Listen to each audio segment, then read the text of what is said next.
नमस्कार दोस्तों, मैं अनिल आर्य। दोस्तों, कल खांसी वाले कुत्ते की मैंने वीडियो देखी। उस वीडियो में मुझे उसके 3 सवाल समझ में आए। उसने 3 सवाल किए मुख्यतः जो मुझे समझ में आए। पहला सवाल, उसने कहा कि बड़े बड़े लोग अंबानी अंडानी ये लाइन में क्यों नहीं लगे एटीएम बैंकों की। दूसरा सवाल, इसने कहा कि मोदी सरकार ने पुराने नोट बंद क्यों किए। तीसरा सवाल, इसने कहा कि 2000 के नोट ही क्यों चलाए, क्या इससे करप्शन रुक जाएगा। पहला सवाल इसका यह था कि अंबानी अडानी ये जितने भी है लाइन में क्यों नहीं लगे। अरे भैया, मुझे एक बात बता, तू लाइन में लगा? तू बड़ा आदमी है छोटा आदमी है, तुझे तो लगना चाहिए लाइन में। तुझे पैसे की जरूरत नहीं है। या तेरा कोई आप पार्टी का नेता लगा लाइन में, उसको भी तो लगना चाहिए ना भाई, उसको भी तो पैसे चाहिए या नहीं चाहिए। बहरहाल, इससे आगे बढ़ते हैं। भैया देखो, 9 तारीख से पहले जब नोट बंद नहीं हुए थे तो मुझे एक तस्वीर दिखा दे अंबानी अडानी टाटा बिरला की कि वो बैंकों की लाइन में खड़े हुए हों 9 तारीख से पहले, जब बंद नहीं थे नोट। उनकी एक तस्वीर दिखा दे कि वो कब जाके लाइन में खड़े हों, पैसे निकालते हुए दिखाते हों। इसलिए मासूम जनता को बरगलाना बंद कर अपनी धूर्तपूर्ण बातों के अंदर।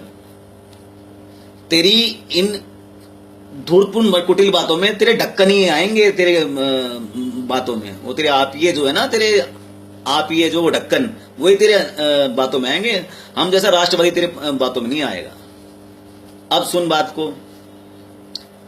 भैया ये बता, जो वहां पे लाइन में लगा हुआ है बैंकों की, एटीएमओ की, उस लाइन में खड़ा हुआ आदमी वो ईमानदार है, इसलिए वो लाइन में लगा हुआ है। लाइन में सदैव ईमानदारी लगता है।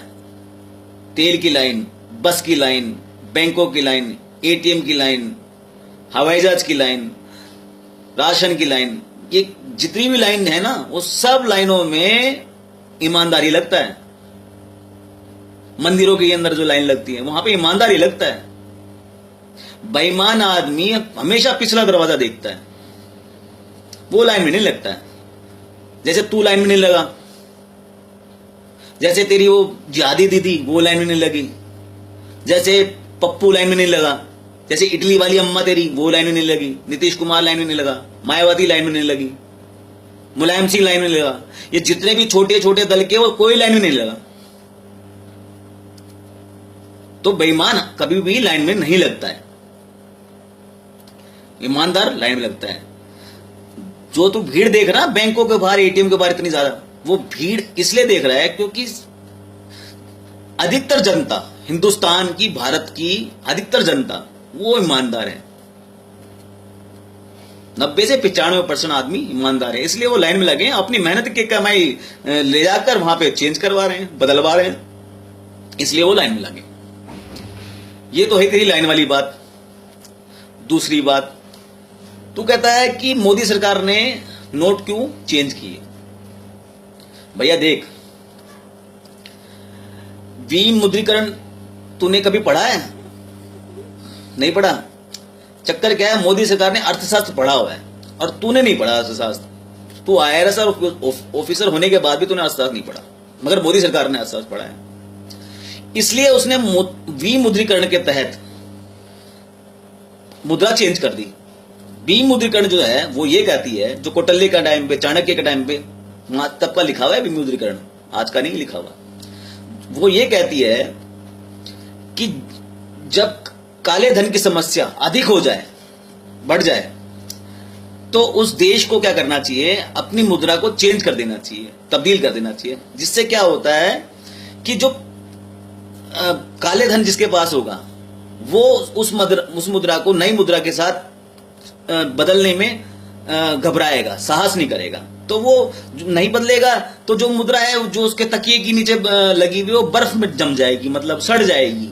जैसे तेरे तकिए के नीचे दबी हुई है, तकलीफ तेरे को तभी हो रही है। जैसे तेरे जितने भी नेता है तेरे आसपास के जो तेरे सपोर्ट कर रहे हैं, उनके तकियों के नीचे दबी हुई है, इसलिए वो तड़प रहे हैं, वो घबरा रहे हैं, वो क्योंकि उनकी मुद्राएं जो है वो सारी सड़ गई हैं। तो विमुद्रीकरण तो हमेशा करना चाहिए, हर 10 से 15 साल के अंदर होना चाहिए विमुद्रीकरण, जो कांग्रेस ने नहीं किया। 60 साल गलती करी उसने। करप्शन को अगर कंट्रोल में रखना है तो विमुद्रीकरण की नीति अपनानी पड़ेगी, हर 15 साल 20 साल के अंदर बदलना पड़ेगा, चेंज करना पड़ेगा। बहुत महत्वपूर्ण अंग है करप्शन को रोकने के लिए, इसलिए विमुद्रीकरण बहुत जरूरी है। मोदी सरकार ने शुरुआत करी, इसलिए उनको कोटि कोटि धन्यवाद इस चीज के लिए। तीसरा सवाल, तूने कहा कि भाई 2000 का नोट से क्या करप्शन रुक जाएगा? भाई करप्शन तो तेरा बाप भी नहीं रोक सकता। करप्शन तो मानव है ना, मानव उसके द्रव में है। भगवान श्री कृष्ण करप्शन नहीं रोक पाए। लाक्षागृह करप्शन की पैदाइश थी, लाक्षागृह जो थी ना करप्शन की पैदावार थी। दुर्योधन ने करप्शन किया तो लाक्षागृह बना, नहीं तो लाक्षागृह बनता थोड़ी। भगवान श्री कृष्ण नहीं रोक पाए करप्शन, तो तू क्या और तेरी बिसात क्या? करप्शन रुकेगा नहीं, खत्म भी नहीं होगा, मगर करप्शन का इलाज समय समय पर करते रहना चाहिए। जैसे विमुद्रीकरण जो किया मोदी सरकार ने, ये हर समय करते रहना चाहिए। 2000 का नोट से अगर करप्शन बढ़ेगा तो एक दिन में तो बढ़ेगा नहीं। 20 लाख करोड़ रुपया की बात कर रहे हैं भैया, 20 लाख करोड़ का लगेगा 10 साल, 20 साल, 15 साल। तो मोदी सरकार जैसी कोई सरकार आएगी 20 साल 15 साल बाद, वो 2000 का नोट भी बंद कर देगी। इसमें क्या बात है, बड़ी बात? फिल्म के बर्फ लग जाएंगे, तुम जैसे लोग वो चिल्लाएंगे कि क्यों बंद कर दिया, क्यों बंद कर दिया। तो इसमें कोई बड़ी बात नहीं है भाई साहब। इससे फायदा कितना हुआ है विमुद्रीकरण करने से? विमुद्रीकरण करने से आतंकवादियों को जो पेमेंट थी वो खत्म हो गई, क्योंकि आतंकवादियों को चेक से पेमेंट थोड़ी करा करते थे भाई साहब, यही नकली नोट जाया करते थे उनके जेब के अंदर। उनको चेक से पेमेंट करते थे क्या आतंकवादियों को? नहीं ना, उनको सबको नकली नोट दिया करते थे। वो पेमेंट बंद हो गई। कैसीनोज बंद हो गए, कैसीनोज बंद हो गए, जुए घर वो बंद हो गया।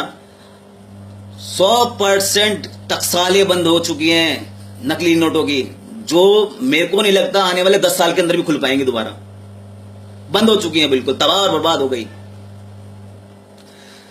जो ड्रग माफिया है उनको सबको कैश पेमेंट हुआ करती थी, चेक से थोड़ी करके पेमेंट हुआ करती, या तू करा करता था चेक से जाके उनको पेमेंट। ड्रग माफिया खत्म हो गया। जब ड्रग माफिया को पैसे नहीं मिलेंगे तो ड्रग नहीं आएगा, ड्रग नहीं आएगा तो नशाखोरी नहीं होगी, वो खत्म हो गया। तुम्हारा दाऊद इब्राहिम का पूरा धंधा चौपट हो गया हवाला का। हवाला का समझता है ना, हवाला कैसे होता है? क्योंकि तू तो करता ही होगा ना भाई। तू वहां पे गया अभी खालिस्तान के लिए, तेरा गल्फ से आता है पैसा, तो हवाला का तो तुझे नॉलेज होगी पूरी हवाला की, हवाला होता कैसे है। तो आगे बढ़े तो इस विमुद्रीकरण से देश के लिए, आगे के लिए फायदा है, ये हमारे बच्चों के लिए फायदेमंद है भैया। ये क्षणिक जो परेशानी है ना, जो क्षणिक दो या दिन की, 1 महीने की, 1.5 महीने की जो परेशानी है, तो गिनवा रहा है। किसी की शादी रुक गई, किसी का हार्ट अटैक आ गया। हार्ट अटैक आया भैया, जो बेईमान था उसको हार्ट अटैक आ गया, मर गया, उसमें क्या गलत हो गया? बेईमानी करेगा तो मरेगा ना। तो भैया ऐसा है, जो ये क्षणिक जो परेशानी तो गिना रहे हैं ना कि 1 महीने में ये हो गया और वो हो गया, ये मत गिना। ये हमारे बच्चों के भविष्य के लिए है। हमारे बच्चे ड्रग फ्री हो जाएंगे, हमारे बच्चे आतंकवाद फ्री हो जाएंगे, हमारे बच्चों के लिए भविष्य है। मोदी सरकार को नमन है इस बात के लिए जो उन्होंने ये कार्य किया। तू भ्रष्टाचार की बात करता है और भ्रष्टाचार को सपोर्ट करता हुआ दिखता साफ। 4 साल तूने जो काला धन अपना जो कब्जा किया उसके लिए तू चिल्ला रहा है। सीधी सी बात ये है और कुछ नहीं है। मोदी सरकार ने जो किया बिल्कुल ठीक किया और इसका हम पूरा समर्थन करते हैं। और जो 90% 95% जनता जो बैंक के बाहर खड़ी है और एटीएम के बाहर खड़ी है वो सपोर्ट करती है। अगर वो सपोर्ट नहीं करती तो बैंक के बाहर नहीं खड़ी होती, पार्लियामेंट के बाहर खड़ी होती। वो सपोर्ट करती है इसलिए वो बैंक और एटीएम के बाहर खड़ी है, नहीं तो वो धरना प्रदर्शन करती कहां पे? जंतर मंतर पे कि नहीं बंद करो। मगर वो बैंक के बाहर खड़ी है तो इसका मतलब वो सारी जनता, वो जितनी भी जनता है वो परेशानी उठाकर देश के साथ है, इसलिए वो बैंकों को बाहर खड़ी है।